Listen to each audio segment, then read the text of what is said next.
Bu durgunluk abicim bu doların yükselmesinden oldu. Mesela dolar 5. aylarda 2900 falandı, 2950. Şu an 3850'ye dayandı. Bizim triko sektöründe de bütün işlerimiz dolar üzerine olduğu için ana maddesi dolar, yani ham maddesi dolarla geldiği için dolarla alışveriş yapıyoruz. Alışımız dolar, satışımız TL. Bugün en küçük bir esnafın 150 bin dolar, 200 bin dolar vadeli borçları vardır yani. Bugün adam 3100'den ortalama dolara hesapladı. Çıkacağı fark bu olur dedi. Çünkü 2013'ten beri inanılmaz yükselişler yaptı. 2016-2017 arasında dedi bu yükselme fazla olmaz diye düşündük. Bugün düşündüğümüzden daha çok ileri gitti. 2850'ye dayandı demin dediğimiz gibi. Bu da bizi çok etkiledi yani. Bu sene de böyle giderse yani hemen %90 esnafımız çalışamaz yani. 2014, 15, 16 biz 3 senedir dolar kuruna çalışıyoruz. Yani dolar 2000'den 2400, 2500 oldu, 2700 oldu, 3000 oldu, 3850 oldu. Yani 3 yıldır triko sektöründe %80, %90 ortalaması dolar kuruna çalışıyor yani. Hatta sermayeni gidip de çok batan da oldu yani bu meslekte. Yani çok arkadaşlarımız iflas durumuna da geldi, yani iflas eşliğine de geldi. Düşme çok yani geçen sene gene bundan iyiydi. Yani bu sene daha da kötü oldu yani. Çünkü geçen sene 300-400 bin lira yükselme oldu dolarda. Bu sene 850 bin lira üstüne geldi 2 ay içerisinde. Bu da bizi çok kötü bir şekilde etkiledi yani. Kapatma noktasına geldi. Bugün en kötü bir esnafın yanında 32, 33, 35 tane eleman çalışıyor. Bugün şu anda bütün atölyeler durmuş. Şu an iplik vadeleri daha bunun üzerine iplik fiyatları da yükseldi. Mesela ortalama TL'ye vurduğumuzda 14,5-15 aldığımız iplik geçen sene bu sene 20 milyondan bahsediyorlar. Biz bunu karşı esnafa yansıtamıyoruz yani.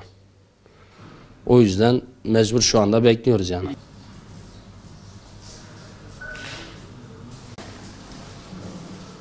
Sektörümüzde bu 2-3 sene içerisinde bu doların böyle dalgalanmasından dolayı bayağı sıkıntı çeken arkadaşlarımız var. Tabii hepimiz sıkıntı çekiyoruz.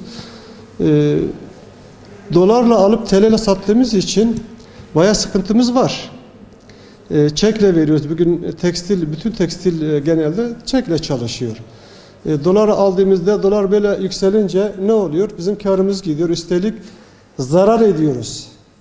Şu an esnafımızdan iflas edenler vardır. Haberiniz var vesaire. Bundan dolayı tabii sıkıntımız budur. Biz istiyoruz ki TL ile alalım, TL ile satalım.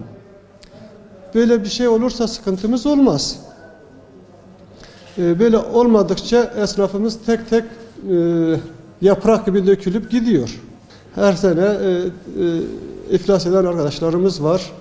Tabii bunlara da üzülüyoruz. Bunun nedeni de hep bu dolar kurudur. Şimdi bize göre şu anda tabii birinci nedeni dövizin yükselmesi.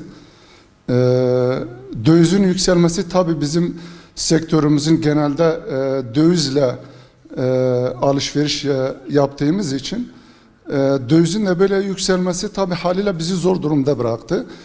Şu anda biz kendimiz diyelim 2 aya yakın oldu işi bırakalı.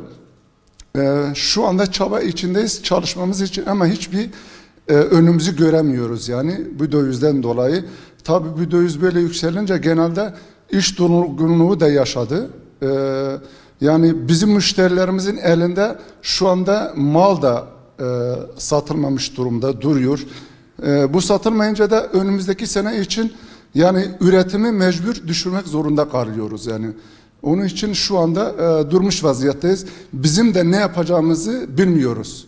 Elemanları işe almamız için ve çalışmamız için tabii devletten yardım bekliyoruz ve bu dövizin özellikle önünü kesmesini istiyoruz yani. Bizim büyük sıkıntımız dediğim gibi yani dövizle ilgilidir.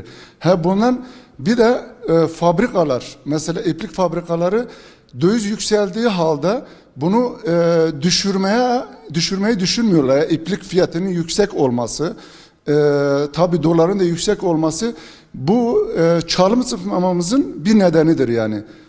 Ondan dolayı da şu anda yani iplik alamıyoruz. Yani aldığımızda da bu malı satma durumumuz olmaz yani. Geçen seneye göre 2-3 bin lira üstüne koyup satmamız lazım. Bu da müşterilerimize, bize mal alan müşterilerimize satmamız mümkün değil yani. Ondan dolayı da şu anda yatıyoruz yani.